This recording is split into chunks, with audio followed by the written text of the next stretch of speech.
Hey, folks, welcome back to Chris Wyatt Reports. This is Chris in Central Pennsylvania with an update on the Nobs Mkhize story that, if you recall, was Boxing Day 2024.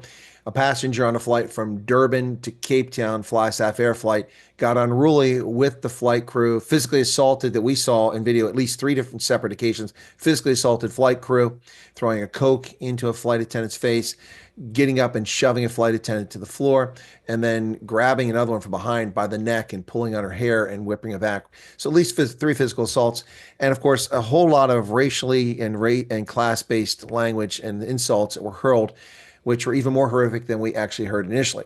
So that's what happened, and it's been 8 days since that occurred.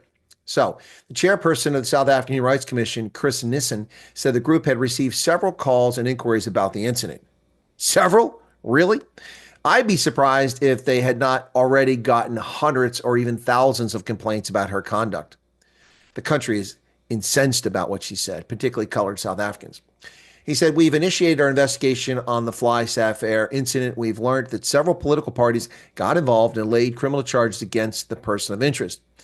As a commission, we respect those processes, and SAPS will do a thorough investigation, and the National Prosecuting Authority will ensure due process."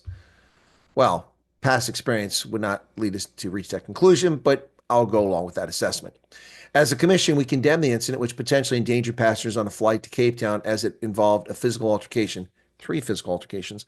Furthermore, the commission is very concerned about the alleged race and class utterances. So now the job of the South African Human Rights Commission is to police speech based on class as well? Okay. He said, as such, the commission, while respecting the other processes, will refer this matter to the Equality Court. Now, Nicklin called on flight passengers and the general public to refrain from making racial utterances that violate people's dignity, saying there would be consequences. Really? Don't believe him, folks. His comments are only true for a selective number of cases, usually involving minorities. There are exceptions like Nobs Mkhize, but they do not apply to the likes of Julius Malema or Rama Bodu, for instance. Nicklin said in the investigation, to be fair to all parties, the commission will engage with the interested parties as soon as possible and will contact them when we get the details from the relevant authorities. That's interesting. In the case of Ronaldo Mkhize, the South African Human Rights Commission stated it was taking him to the Equality Court. I don't recall any mention of an investigation. Do y'all? Perhaps we missed that. Or did they simply deem Ronaldo Mkhize guilty without due process before taking the matter to the Equality Court? I'm not sure.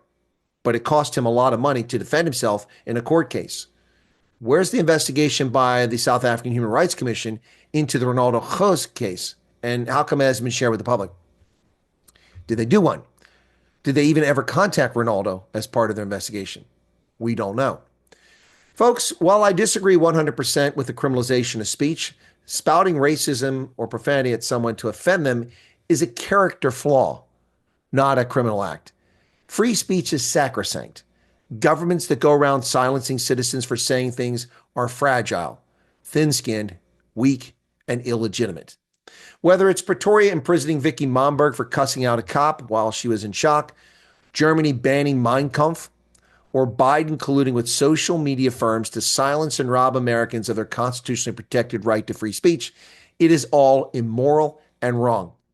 As far as Nobs Mkhize, she physically assaulted crew at least 3 times, disregarded lawful directions from flight crew, and endangered public safety. Prosecuting her for those crimes is legitimate. Criminal injuria for her words and hurting someone's dignity is foolhardy, and it is a violation of the basic human right. Trying to control thought and speech is ridiculous, especially given the selective application of subjective standards in South Africa. I'm not defending Nobs Mkhize or Vicky Momberg. The proper way to deal with their conduct is to ostracize them, to ignore them, to consign them to irrelevance, not to destroy them. Now, regarding selective application, the SAHRC flight occurred 8 days ago, and today, to be fair, there were holidays, but today, the South African Human Rights Commission is engaging. Contrast that with the likely racially motivated attempted murder of Mark Hanscom at the Hanscom Resort in Orkney, which occurred on December 16th, 18 days ago. As of today, the South African Human Rights Commission has not even bothered to comment on this issue. A man was nearly murdered by a gang of knife-wielding black patrons, and we get silence. The South African Human Rights Commission is a hypocritical organization, to say the least. What say you, South Africa? Is it appropriate to criminalize what people say? What's next? Thought patrols, thought police? Will pre crime be in our future? God only knows. Happy New Year, South Africa.